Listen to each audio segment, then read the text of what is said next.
Welcome back to New Rockstars. I'm Vanston, and with The Last of Us season finale having aired, ooh baby do I want to talk ethics and morality regarding Joel's final decision. Now ethics is a very vast subject, and today we're just talking basics because you didn't pay the $50K annual tuition to attend Professor Vanston's ethics class. Instead, it's more like you slid a bag of Doritos across my desk and asked how much you could get for it. And the answer is this video. So since we have been presented with one of television and video games' biggest ethical dilemmas of all time, let's examine the question, did Joel do the right thing? This is gonna get spicy.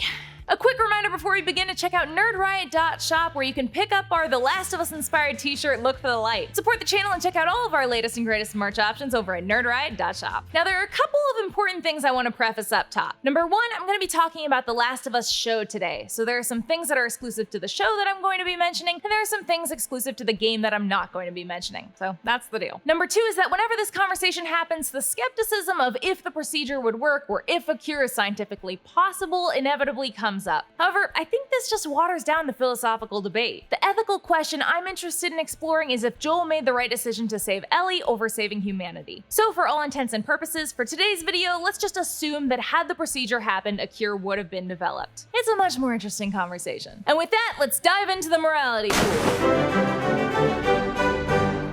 Just to set up the scene and to serve as a reminder to those who might not have seen it in a while, Ellie has an immunity to cordyceps that the head doctor of the Fireflies believes can be used to develop a cure for the cordyceps infection. However, the procedure would kill Ellie in the process. Ellie is unconscious and being prepped for surgery, and before she went under, she remembers being with the Fireflies, but that's all she remembers, and we learn from Marlene that she was never informed of the procedure or the possibility of her dying. Joel, upon learning that the procedure would kill her, makes his way to the operation room, killing several guards on the way, shoots the doctor, takes Ellie, and starts to make his way out. Marlene stops him, trying to reason that it's what Ellie would have wanted, and he shoots and kills her before driving off in a nearby vehicle. So was this the morally right thing to do? Let's look at some ethical theories and see what we can parse out. So there are three main umbrella types of ethical theories: deontology, consequentialism, and virtue ethics. The biggest difference between the first two is that one focuses on the consequences of the act to determine if it's morally right or wrong, and the other focuses on the act itself. Each of these have subcategories, but let's look at them one at a time. Deontological ethics believes that an act is right or wrong depending on the act itself and if it fits into certain principles, duties, or rules. Deon comes from the Greek word that means duty, and while it considers consequences, it first and foremost considers if the act itself falls within one's duty or obligation. It's also absolute in that it theorizes that some acts are just wrong regardless of how much happiness it brings to any amount of people. One of the main ethical theories that branches off of deontology comes from Immanuel Kant, who believed in categorical imperatives or moral laws that one must follow regardless of one's desires or extenuating circumstances. For example, one moral law might be that it is wrong to murder an innocent person. So it doesn't matter if killing a particular person would result in a greater happiness for more people, you shouldn't do it because killing an innocent person is wrong no matter what. Now that might have set off some alarms for some people in relation to Ellie's case. Joel stopped an innocent person from getting killed. Would Kantianism say he made the morally right choice? Well, no, because remember that Kantianism and deontology are absolute. No murder means no murder. So all those innocent people Joel killed in the hallways leading up to saving Ellie, all the innocent people he killed in general, no bueno. And Neil Druckmann and Craig Mazin have stressed again and again that they want every death to mean something. These aren't faceless NPCs Joel is killing, they're people with lives and friends and families of their own. It's why the camera lingers on a dead body for longer than normal. It's to humanize the person whose life was just taken from them. So under deontology and Kantianism, Joel did the morally wrong thing. Watching something you love is self-care. Feels good, right? Well, with geology, you can have that good feeling of self-care in your daily routine too. Geology is a 16-time award-winning personalized skincare company recognized in Men's Health, Esquire, and Ask Men Grooming Awards with over 6,000 5-star reviews. Just take a quick 30-second diagnostic quiz and Geology will create a simple and effective skincare or hair care routine customized just for you with ingredients that are dermatologist tested, proven to work, and personalized for your needs. For hair care, Geology's got strengthening shampoo and conditioner and co-wash, which will transform your routine and deliver the best hair of your life. It extends the time between washes and replaces the need for so many products, so you wash your hair less and save money. They also offer body washes and deodorants that are free of harsh ingredients and smell great. For skincare, they have you covered from all angles. Fight acne, reduce oiliness, prevent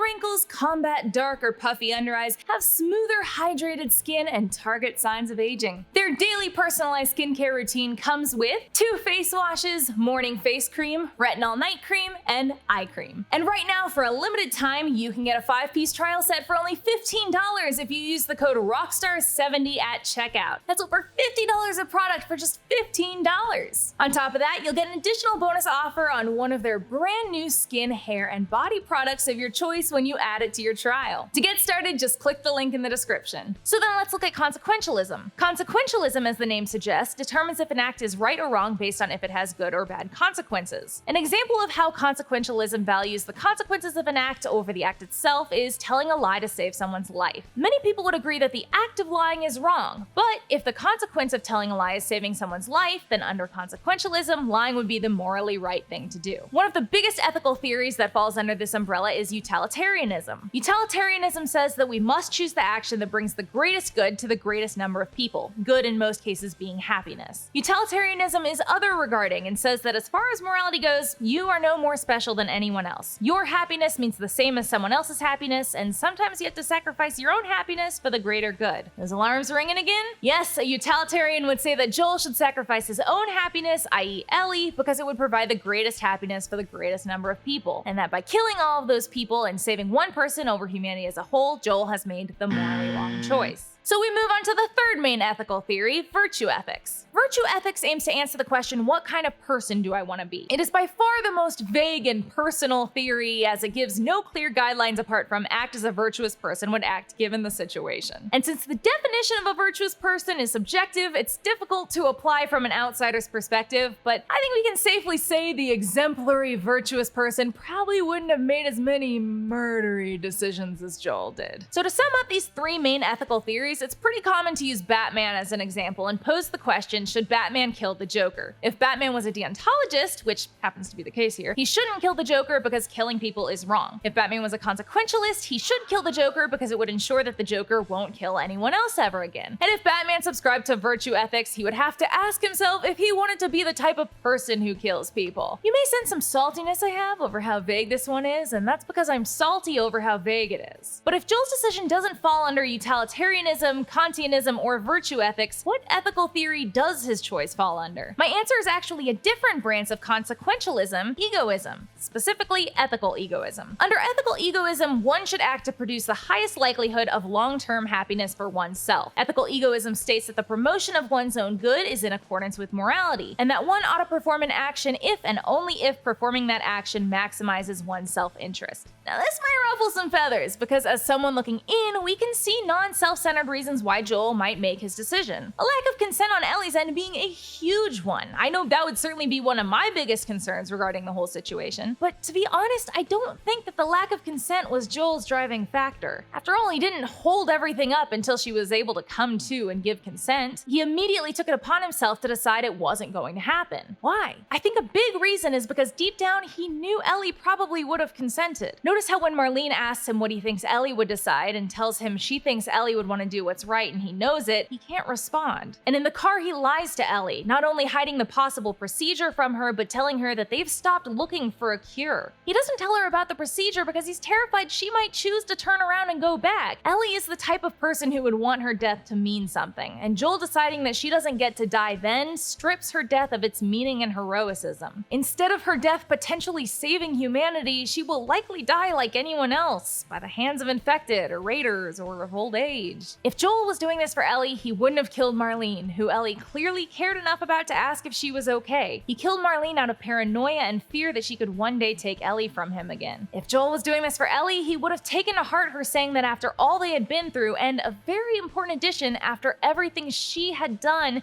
it can't be for nothing. That there was no halfway with this. If Joule was really doing this for Ellie and thought that she would be 100% on board with his game plan, he wouldn't have said, "I'm sorry." Joule wasn't doing it for Ellie. He was doing it for him. He has no interest in saving the world. He wants to save his world. When it all boils down, it is a self-serving act that he makes in his own best interest. But if all ethical theories point to him making the wrong choice and his motivations are selfish in nature, why do so many people think he did the right thing? There are a few reasons. One of them being, we can recognize the Fireflies' moral flaws too in this scenario. Marlene and the Fireflies are largely utilitarian. However, biomedical ethics are deontological in nature, which creates a big moral conflict. Now, there are 4 principles of biomedical ethics that are known as the cornerstones of ethics in healthcare practice. The biggest one they broke is respect for autonomy, commonly known as informed consent, in which patients should be presented with the medical situation, options, expected outcomes, and risks, and have the freedom to make their own decisions. The lack of consent, regardless of if Joule takes it into consideration, tends to rub us the wrong way. Another reason many people don't neatly agree with any of the ethical principles is because morality is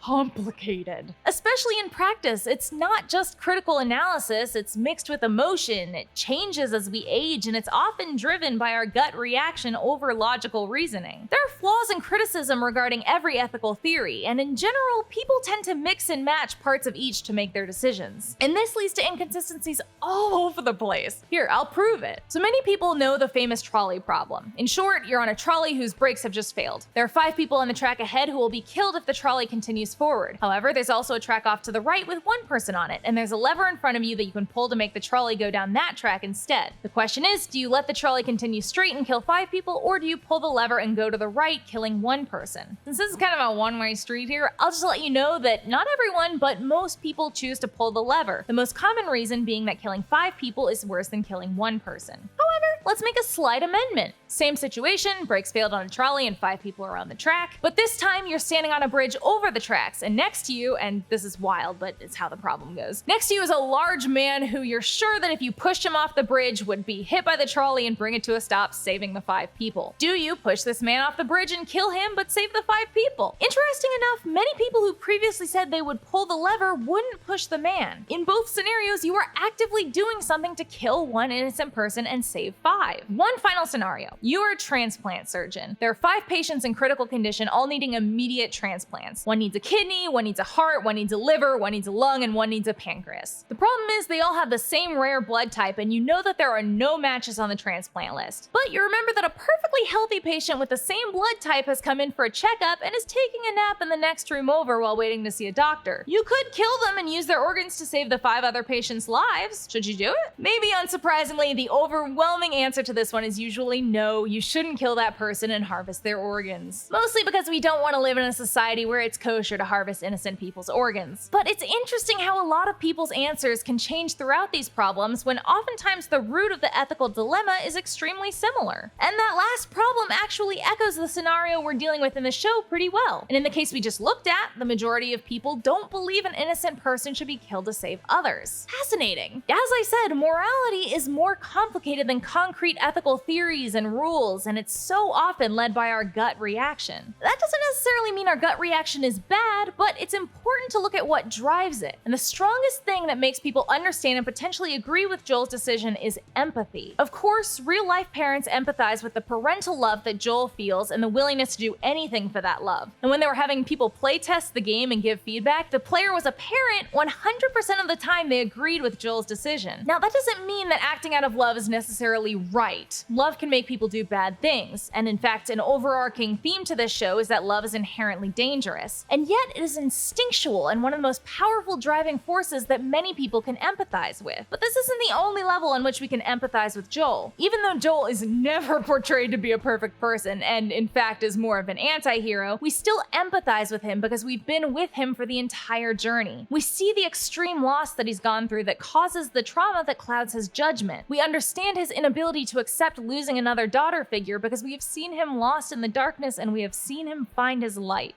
We recognize that if he's attempted to end his own life after losing Sarah, if there is no more Ellie, then that will likely be the end for Joule too, and that is a heartbreaking thought. And what's more, like Joule, we have grown attached to Ellie throughout this journey and feel a sense of love and protectiveness towards her. It's easier to want to save this character that we feel close to as opposed to a faceless many that we can't humanize. And that's actually a fact. Humans are unable to fully grasp the scope of something once it reaches a certain magnitude. Psychic numbing refers to the phenomenon that as the number of victims in a tragedy increases, our empathy, our willingness to help, reliably decreases. Individuals appeal more to our sense of empathy than large groups, and this is the case with these 2 characters who we've spent the whole season with. The show has been setting up Joule's decision from the beginning, giving us the breadcrumbs that ultimately lead to his choice. Bill finding someone that he literally can't and won't live without.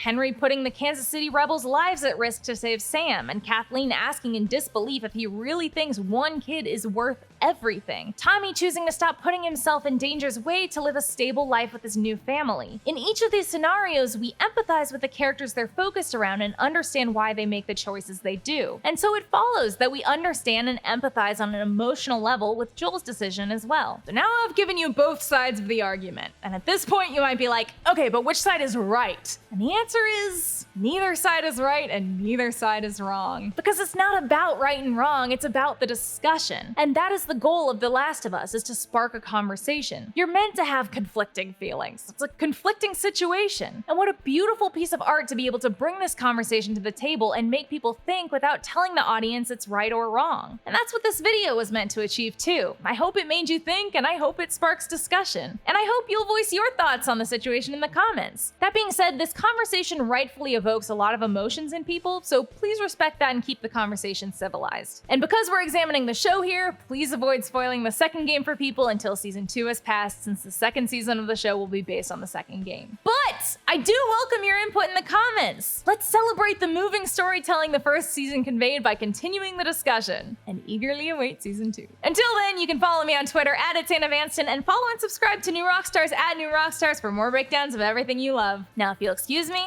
I'll take my payment and leave.